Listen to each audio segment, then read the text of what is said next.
PSM Makassar menjadi salah satu kandidat terdepan untuk meraih gelar juara kompetisi Liga 1 Indonesia musim 2022 hingga 2023. Tim berjuluk Pasukan Ramang ini masih kokoh di puncak klasemen sementara dan unggul jauh dari para pesaingnya. Hingga pekan ke-31 tim besutan Bernardo Tavares itu sudah mengemas 69 poin setelah melewati 31 pertandingan di Liga 1 musim ini. Pasukan Ramang saat ini menempati usai kedua dengan rata-rata usia 24,7 tahun di skuadnya. Selain itu, PSM Makassar yang masih mempunyai 3 laga sisa punya peluang menyamai catatan Bali United ketika meraih gelar juara pada musim 2022-2023.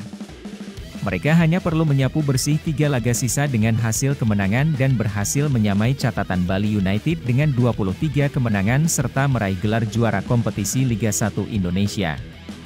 23 kemenangan ini sendiri merupakan rekor kemenangan terbanyak yang berhasil diraih oleh juara Liga 1 Indonesia.